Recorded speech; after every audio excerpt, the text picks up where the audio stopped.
Good afternoon and welcome to the FCC. My name is Florence de Changy. I'm the reporter for Le Monde and the French National Radio and the president of the club. Please make sure your phones are turned off because, as you know, we record, and if you want to tweet, please use the handle of the @FCCHK. Just announcing a few of the coming up events. We have a very busy week. Tomorrow, lunchtime, we talk about the Korean Peninsula. Conversation with Soo Ki Kim. You may have heard of this woman who was embedded in North Korea on a few occasions. On Thursday, we welcome one of the three writers that we welcome as part of our exchange with the Literary Festival, and it will be Jeff Dyer, and the talk is called Not a Reporter. That's on Thursday. Thursday also, in the evening, we have a fascinating talk with Barbara Pollack, who is an expert on Chinese contemporary art scene, and it will be in this room as well. I encourage you to attend this.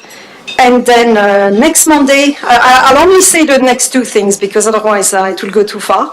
But next Monday we have Jonathan Miller on Duterte, Fire and Fury in the Philippines. And then we have another very interesting talk on Wednesday about the 1MDB massive scandal by Clara Rucastle Brown, who was actually the one who brought it up on the website, through her website, Sararak Report.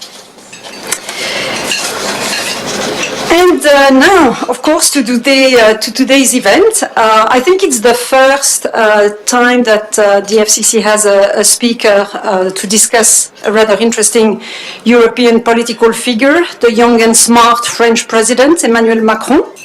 He was elected 18 months ago, and he has imposed a new style and rhythm on French politics. The speed and the rhythm of the reform program that he cast, it earned him the nickname of the fast president. And even before his election, he promised a Jupiterian type of head of state. And then at the Davos summit at the beginning of this year, he declared France is back.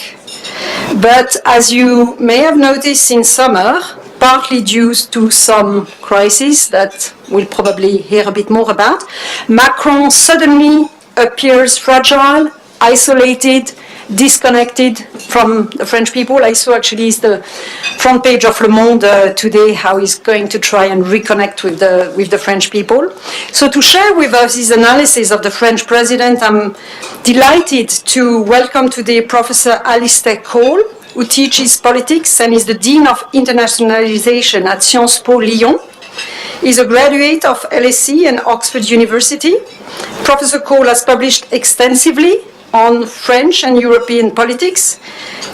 He contributes to a blog that he will mention, and his coming up book will be about Emmanuel Macron and the remaking of France, and it will be published in March, coming up March. Please welcome Professor Alistair Cole. Thank you.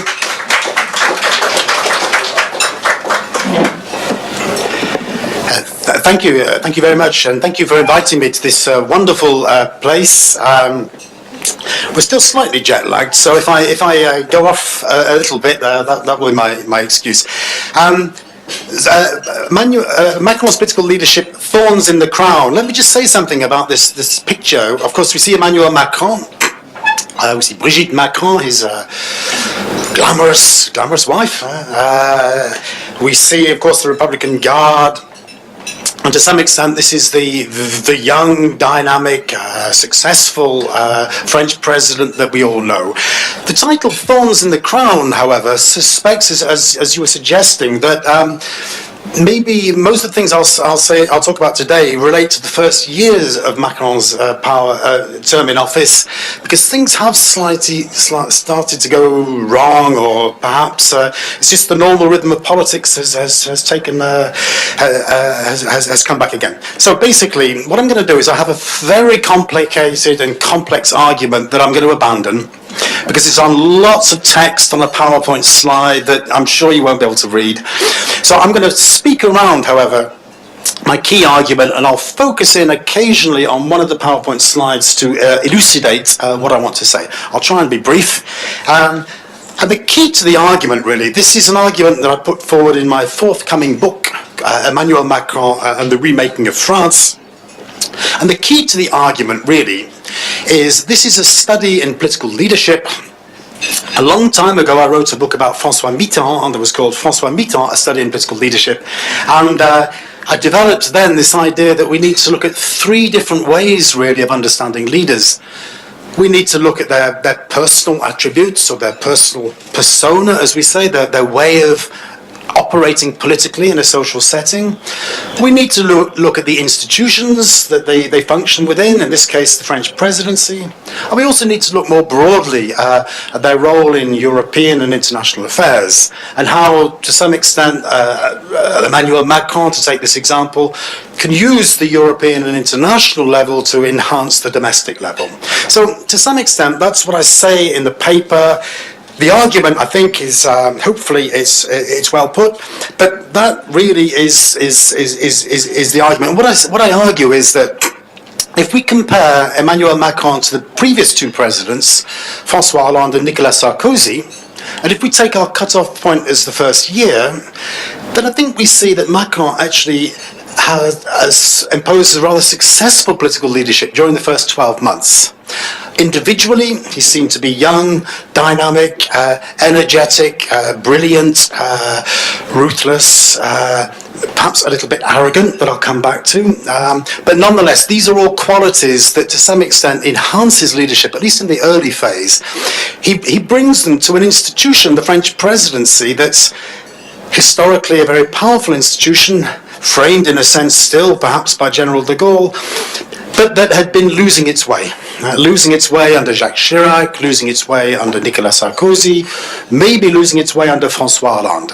And to some extent, after the first 12 months, we can see that Macron's personal qualities helped to enhance and give a new set of life, in a way, to the French presidency, at least in that early period.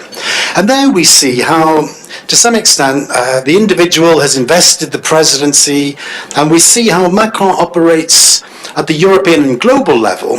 And we really see the coming together of a very powerful combination of individual, institutional resources, so that Macron's very effective. He's very effective generationally. He represents a new, young generation of leaders. He's very effective in terms of branding himself not just as an individual, but as a global phenomenon, in a way.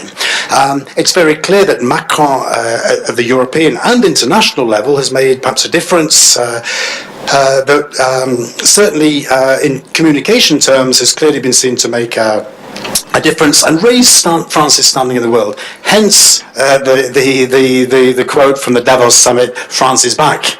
Of course, this might be a little bit bombastic. It might invite us to say, well, was France never there? And, these are all the sorts of questions we might ask. But anyway, so the basic argument that I put forward in my book is that if we limit ourselves to the first 12 months, then we have to see that Macron's leadership's a successful one. However, I also, the last chapter of my book is called Thorns in the Crown, because I try and anticipate some of the dangers that any political leadership is likely to face, and particularly some of the dangers that Macron's political leadership is likely to face. And so in a way, the talk today, I won't focus excessively on that, but let me just focus in on perhaps 2 or 3 of the slides of my PowerPoint to illustrate elements of this. You'll see there's lots of text and just a small picture of Macron, so I'm just going to focus in. The first anniversary, of course, this is not Macron when he was 1 year old, and it was not Macron on the first anniversary in power. It's Macron as a student, But clearly, on his first anniversary, it was the youngest picture I could decently show of Macron that I could find. But clearly, on the first anniversary of his period in office, he appeared to have, he could lay a credible claim to having invented a new style and rhythm.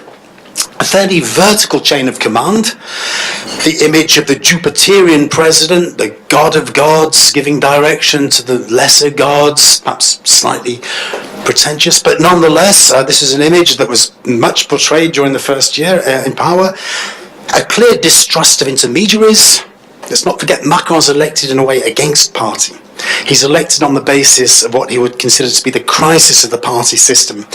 He's elected in a way against the corps intermédiaire, the intermediary forces, the interests, the trade unions, those people that come between the president and the people. And in a way, he connects with an older discourse in French politics, perhaps a Gaullian type of discourse, where there's no difference really. There shouldn't be a difference between the leader and the people. He certainly invents a rather robust form of political expression, explicitly rejecting left and right and organised parties, but also coming forward with a series of phrases that have been highly controversial, talking about the unreformable Gauls, or the mad amount of money it takes for social policy, or inviting, just the other week, an unemployed person to go across the road and find a job in a restaurant. As a British citizen, it made me think of Norman Tebbit, actually, under Mrs. Thatcher, when Norman Tebbit said, well, get on your bike and find a job. I mean, there were some elements of that, actually. Although I wouldn't push that comparison too far, obviously, because clearly we're not talking about the same sort of figure. So I think, in a way, the first anniversary, it's a time to reassess and revalue, to some extent, I think, Macron's leadership. He's clearly rooted...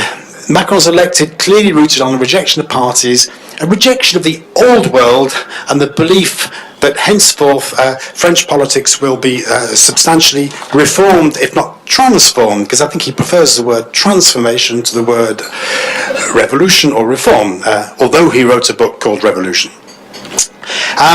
Thorns in the crown, sorry, there's too much text there, but the picture is the picture of Alexandre Benalla. And if you remember this episode this summer, this was Macron's Élysée security advisor, who basically got himself a police armband and was photographed roughing up two students or two demonstrators. This created a crisis. Quite rightly so, perhaps. I think from our perspective, what this appeared to do for Macron is not just say something about the people who were around Macron, but also the hesitations in his leadership style, the difficulty in denouncing someone who's been close to him. Because to some extent, Macron, he doesn't really have a strong party. He has a series of followers. He has people who've been with him for a long time.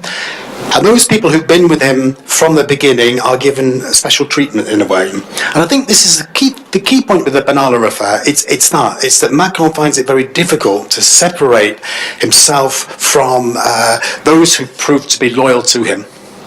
But in the case of the Benalla affair, this appeared to lead to double standards, because he was not treating his own advisors perhaps by the same standards he was treating others. This is a bigger picture of Emmanuel Macron, president of the rich, inverted commas.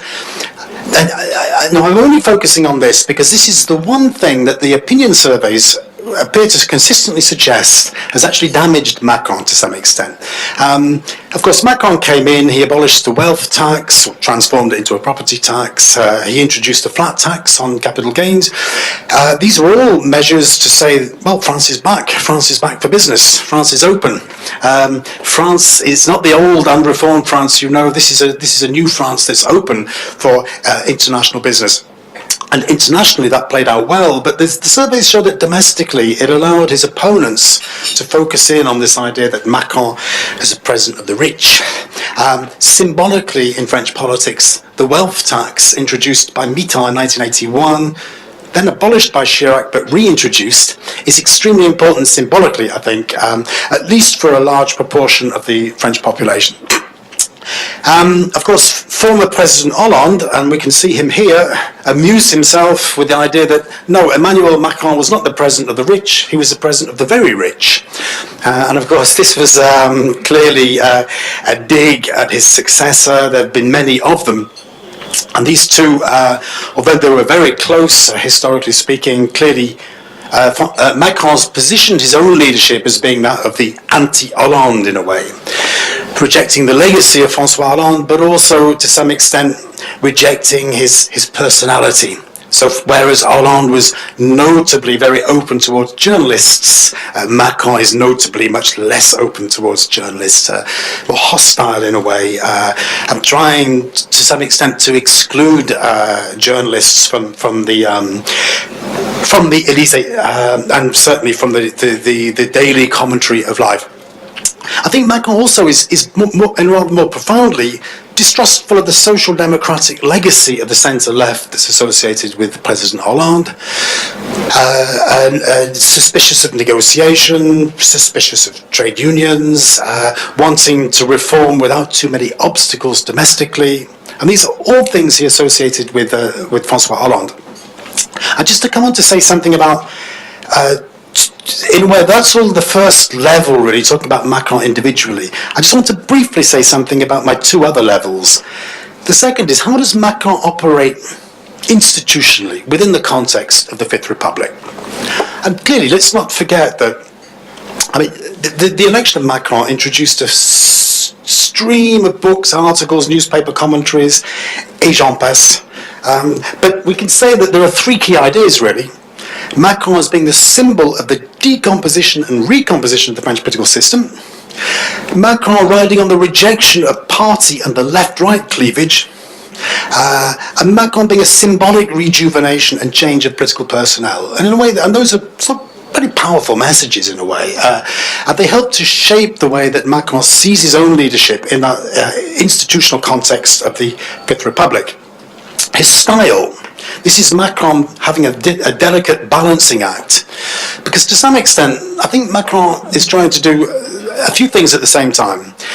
First, he's trying to reinvent a more Jupiterian view of the presidency, or certainly a degree of presidential centrality in all aspects of policy and policy making that is epitomized by his own person. But in practice, is Macron Jupiter, the god of gods, giving orders, or is he Janus, two-faced, looking both ways, trying to make sure that in practice everybody remains on board? And while in the first year he gave strong leadership, the second year there appears to have been various hesitations. There was hesitations around the Banala affair, hesitations on taxation, and then most of all, of course, the hesitation sparked by the nomination, the very recent nomination of the new Philippe government, which is actually not a new government, it's just got some new ministers in it. And clearly, that hesitation lasted a very long time. It was certainly interpreted as being partly because Macron was determined to remain the master of time, second point there, determined to demonstrate that he was the one to define who should be in the government, what the agenda should be, and not anybody else. So clearly Macron's attempted to be the master of time, to control events, but in the last few months, events have been slipping perhaps somewhat from his control. And I think the third thing about Macron is the mantra of telling the truth. And you could trace this back perhaps to Pierre Mendès France in the Fourth Republic, to Michel Rocard in the Socialist Party, to other figures. But the idea that we need to tell the truth, not hide from reality, tell the truth to the French people is an important idea. It's clearly visionary in some senses, it's transparent, it might even be ethical. But it can also appear to be a bit domineering and humiliating for some people. And I think the way that Macron has been speaking to perhaps the more unfortunate members of society, the famous unemployed person in the gardens of the Élysée, has appeared to be a bit humiliating sometimes for those people. And I think the case of the petite phrase is something that intrigues me. He's clearly using this as part of his own strategy, but I'm not sure whether this is as effective as he thinks it might be. And all this comes together with this slogan, en même temps. And let me just, for once I will read my text, because in a way, en même temps, what does it really mean? It's a balancing act, clearly. Is it between left and right, and that's the traditional positioning of the centre?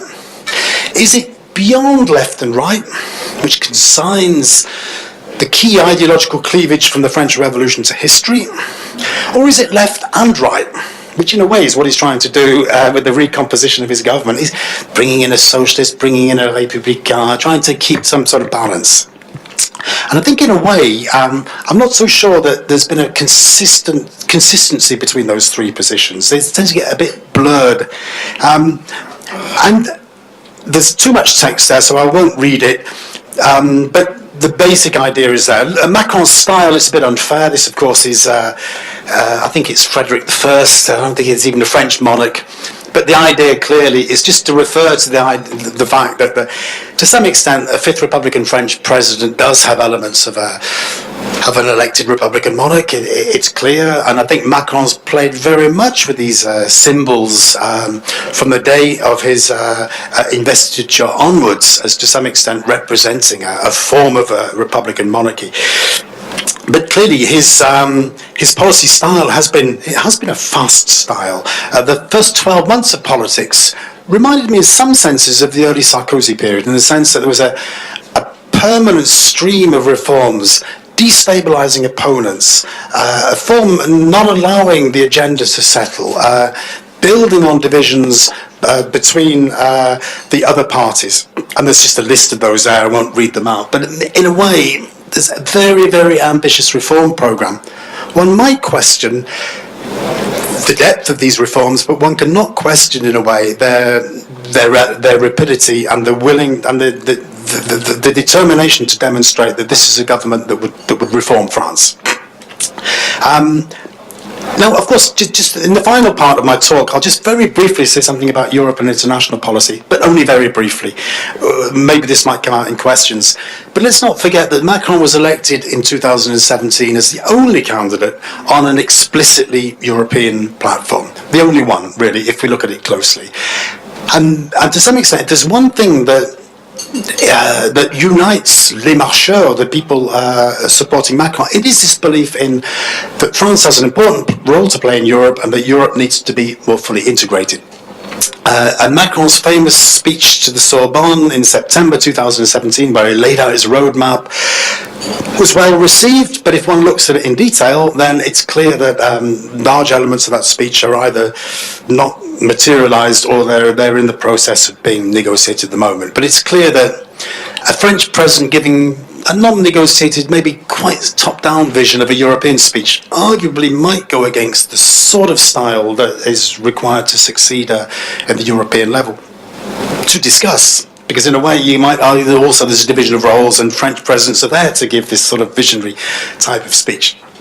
And certainly with the very recent announcements from Angela Merkel, then does that strengthen Macron or not? This is a question of discussion. And then Macron, the world leader, of course, that's not Macron, it's General de Gaulle. I can't just put pictures of Macron up. But I think it's very interesting that from the very beginning, Macron's tried to measure himself up to the great and the good in world politics. Meetings with Trump, with Putin, very shortly after his election, receptions at the Versailles Palace, using all the symbols, in a way, of this Republican monarchy, speaking to the good and the great, calling for a more integrated European defence and security policy, aiming to take leadership post-Brexit in this area very clearly, which is a natural area in a way for French leadership, although there are clearly limits to that as well. And I think it's clear that French President under Macron has once again been seemed to be performing an active role in terms of foreign policy, perhaps rather more than his predecessor, although all French presidents will always perform an active role in French policy. And France is clearly a player that's an important player, but still marginalised in large parts of the world. Let me now say something just very to conclude, really. I don't necessarily believe with the argument I'm going to put forward here, and I know I've just got a minute left. But Gerard Collin, I'm a professor at Sciences Po Lyon, and our leader is Gerard Collin, because Gerard Collin is the mayor of Lyon, of course. Well, he thinks he's our leader anyway, but clearly he's been the mayor since 2001. And the thing with Gerard Collin is that he came up with this lèse-majesté, really. He accused the Macron of hubris. Okay, now, thankfully I'd already written in my book before he said it. But if we think of just briefly this notion of hubris, I mean, the Jupiter metaphor might give rise to some ridicule if things go wrong.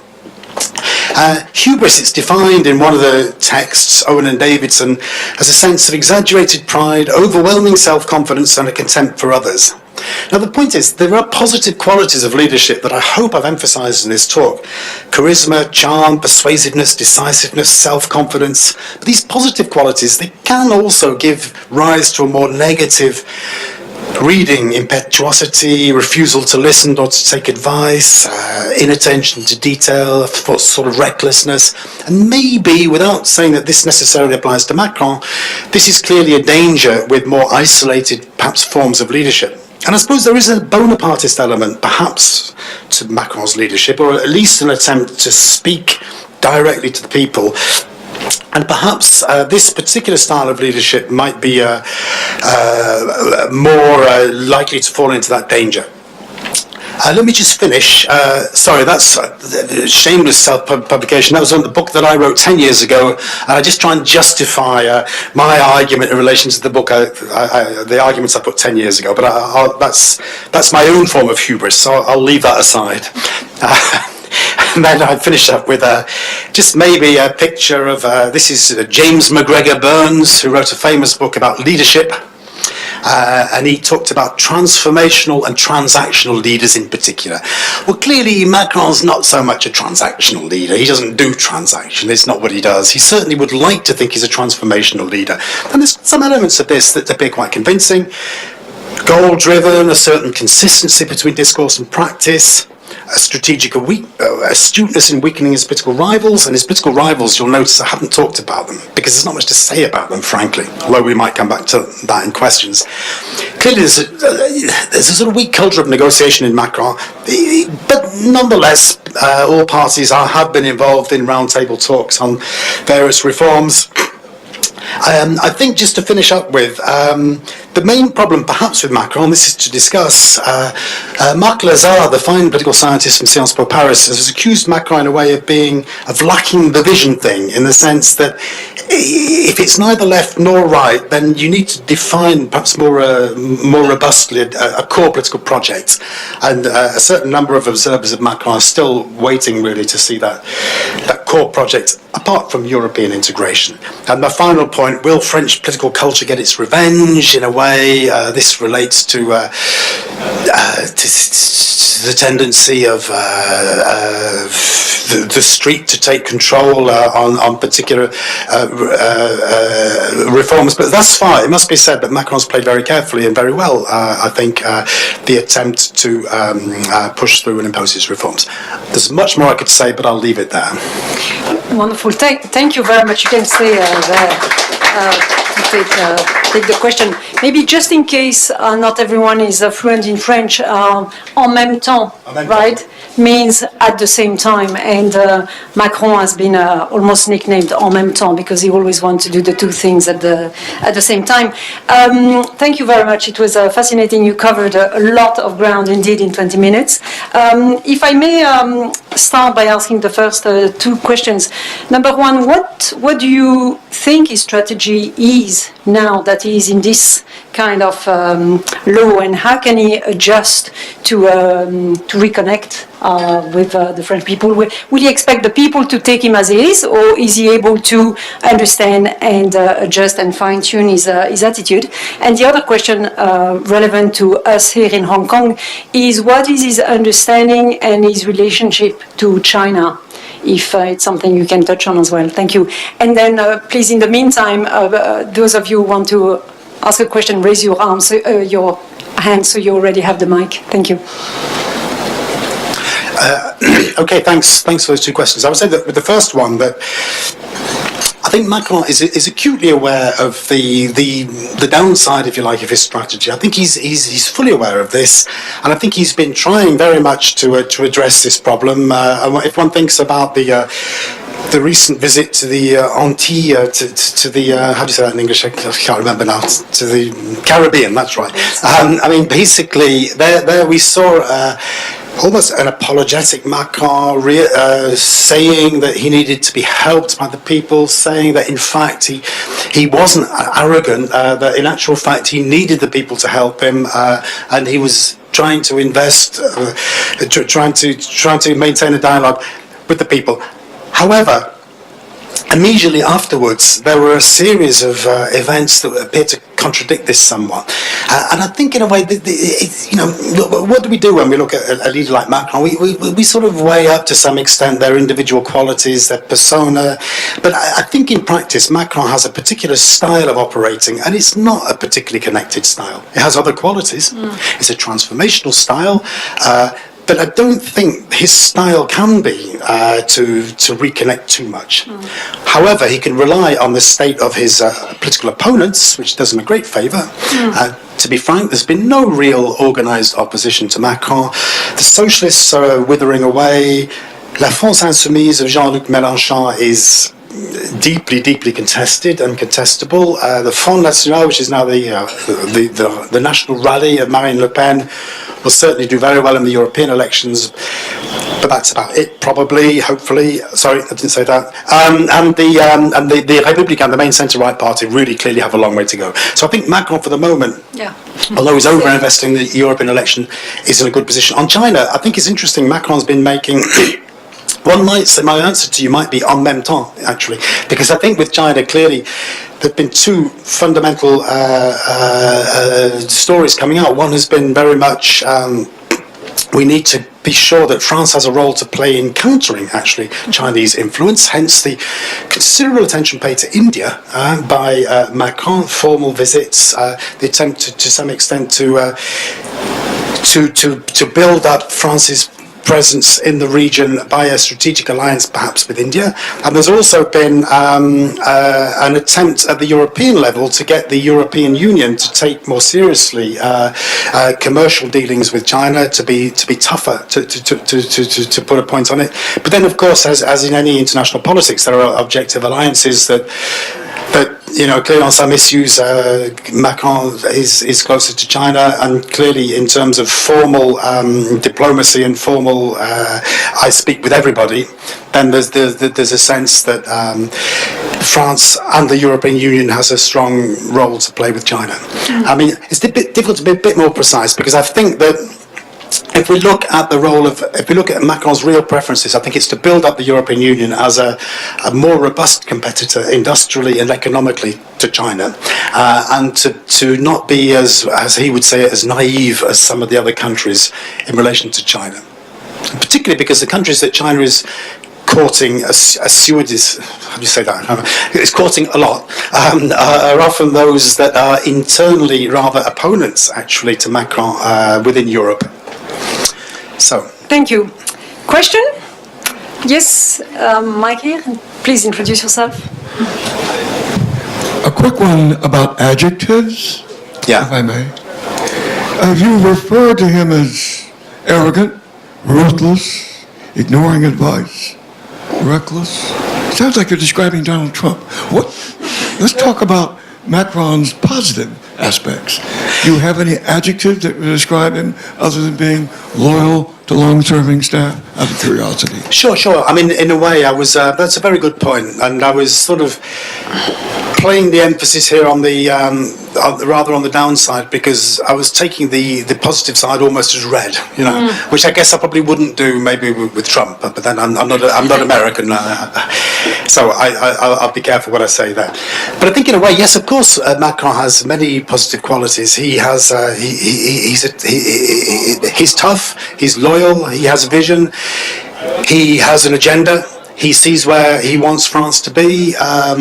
He's not scared to continue with reforms in spite of public opposition. He's determined to see out his agenda. He's determined as far as possible to plan that agenda. These are not qualities that everybody are available to everybody. I think I didn't talk about it here, but clearly his attitude during the SNCF strike was one of robust leadership. Clearly not allowing himself to be, as he would see it, too betrayed from what he sees as his task. I think Macron, clearly he's brilliant. He expresses himself very well. He has a very, very loyal band of followers. He's courageous. He's taken an issue, European integration, that is not necessarily the issue that he thinks it is, maybe, but he's certainly tied his political future on pursuing a particular path in European integration that won't necessarily make him popular. Certainly not in the forthcoming European election. So I think, there are many adjectives that one can use to be favourable to Macron. And my book, actually, that's coming out shortly, it went up to the first year, so it's globally speaking very positive, actually. Here I'm sort of I'm redressing the balance a little bit, but it's globally speaking very positive, and the publishers were saying, great, we can publish this because it's a relatively positive book on looking at Emmanuel Macron, and we haven't had one of these yet. So. But no, I mean, I think in a way, what I'm trying to say here also is that it's not just personal qualities, but it's how these personal qualities filter into an institutional practice, and how that institutional practice also helps an individual to perform well domestically and internationally. Thank you. Question? Yes, where the mic is, and then across the table. Thank you. From the perspective of the casual observer, there seem to be an awful lot of French people living in Hong Kong. Awful number of people, right? And in the general context of a French diaspora, would Macron think it's important by way of political or economic reforms in France to bring back or to attract these people, these émigrés? Or would he think that France is better off leaving them as ambassadors to a past kind of French? That's a very good question, and basically he's made it clear that he wants that French entrepreneurship spirit back in France. He's made this very clear in his various visits to London, to the city, and so on. He wants people back. Hence the logic of the flat tax. Because it's true that the 30% flat tax has clearly been was specifically aimed at trying to attract back to France the force vive, the economic, the entrepreneurs and so on. I'm not sure he's convinced everybody, but however, I think he would like to see them back in France as much as possible. Next question, thank you. Thank you very much. My name is John Antweiler. I'm a retired banker living here in Hong Kong. I wonder if you could talk a little bit about Macron and the EU, in particular with Angela Merkel announcing that she will not seek re-election, and also with some of the other tensions that are taking place in the EU, looking in particular at Italy's budget being rejected while France's has been approved. That's a great question. That's, in a way, that's the question that I would have addressed if I'd have had a bit more time to speak. I think one can say this at two levels, or three, because I seem to be on threes today. Certainly, individually, Macron's very pro-European. He believes very much in the European project. Secondly, he believes very much, I think, also that to some extent France should have a leadership role in that project. It can't have a leadership role by itself, but it should have a leadership role. And I think his strength, and maybe his error as well, was to cast, back in his speech to the Sorbonne in 2017, was to tie the future of his view for Europe a little bit on close collaboration with the Germans, and particularly with Angela Merkel. And we see almost at the same time he was making his speech to the Sorbonne, Angela Merkel was actually losing her control over German politics. So I think actually this has been one of the weaknesses of Macron's positioning in relation to the EU. I think there have been more subtle signs. If we take for his call for reform of the Eurozone, and particularly creation of a more substantial Eurozone budget, there's not massive support for that, actually. There's a lot of countries, Finland and others, that are, the Dutch as well, who are really quite sceptical about the idea that you should create, you should tax, basically, to allow a new Eurozone budget to spend. And so I think that argument, which is made consistently by Bruno Le Maire, the finance minister, that argument is one that's, to my mind, not making the headway that Macron would have thought it would have done. And then finally, you're quite right, what's happening in Italy and Hungary, particularly, let's take Italy as the best example, then it's a threat, but also an opportunity for Macron. It's a threat because clearly these are the people winning in Italy that he defeated in France, more or less, to win that election. It also creates an opportunity because it allows him to frame the forthcoming presidential election in terms of a one against progressives against populists, as he would see it. There's a danger in that, of course, because European elections tend, paradoxically, quite often to be fought on European issues, perhaps, but where anti-European forces do pretty well. So I think there's going to be a danger in this. And the problem with Macron is if he doesn't do well in this European election, that will have an impact, not just domestically in France, but also more broadly, I think, in Europe. And so there's many more things we could say there. But I think clearly Macron's looking a bit more isolated to me today than he was, say, 12 months ago, whatever. Yeah. Yes, questions there? Elaine, yes. Thanks. Hi, Elaine Pickering. I'm on some international affairs forums. I wanted to carry on the point about the current structure. It's much more about loyal followers versus party loyalists. And I was just thinking if there were any sort of, in the recent history, situations such as this, and how they played out when there was crisis. Great question. Let me answer this in two parts. Firstly, one of the things that Macron's doing, he's renewing with a very old tradition of the Fifth Republic, which is to create the presidential party, the presidential movement, which is defined more or less in terms of loyalty to an individual rather than a party, which is called in the Gaullist terminology, this would have been called a rally, for example. And of course, the early Gaullist movement, the Union for the New Republic, is actually not that dissimilar. It says it's not a party. It says it's rallying people to a new idea of the Republic. It's rallying people to an individual, de Gaulle, Macron. So I think there are precedents. There are also attempts to build en même temps, if you like, coalitions between left, centre and right, under François Mitterrand, under Nicolas Sarkozy, actually. None of those lasted particularly for a long time. And then there was a reversion back to party. But of course, in the case of Macron does have a majority for his movement, which is in practice a party, La République en Marche. It is in practice a party, but it's a party with very weak roots. It's a party that's defined fundamentally in relation to its leader. And it's a party that is actually quite divided. I didn't have a chance to talk about this, but it's actually quite divided between, let's say, left and centre-right. There's a lot of suspicion amongst the former socialist elements of that party towards some of Macron's policies in the first year. Macron was seen to be walking on his right leg and not on his left leg, in the metaphor, and there's been a lot of criticism about social policy, immigration, civil rights, and so on. So what happens when crisis comes?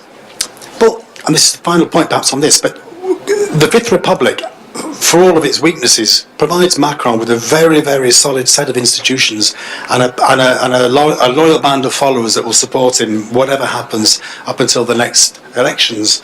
So I think that Macron can ride out any crisis. He's in a pretty strong institutional position, to my mind. Thank you very much. If we have one last quick question, we could squeeze it in. Okay, there, and then we'll close. Please introduce yourself as well. Thank you. Berenice Foots. I'd like to bring back the question to this part of the world, and you've mentioned integration before. Here in Asia, we're sitting at the center of a very strong and fast movement of integration with China at its core, and the Belt and Road project that's essentially redefining geopolitics with infrastructure and China's investments in infrastructure that's guiding that and guiding also the way flows of information will be controlled in the future. Where is Europe in relations to that? And Macron as a champion of integration and political integration, what's his vision? And we're not getting a very clear picture of... I think there's a deep suspicion amongst many Europeans of the Belt and Road project. Deep suspicion. And where it has been...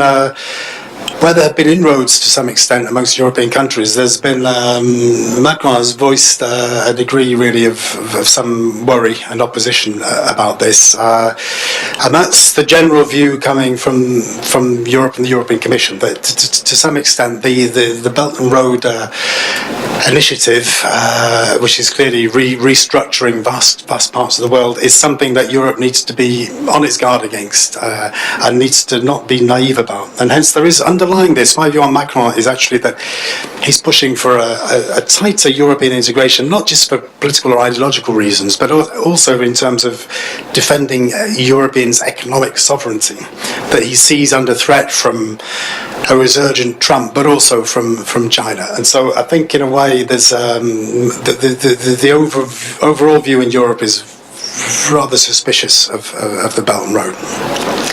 Great. Well, thank you very much. It was fascinating to talk more about this France and Europe as we don't do it much here.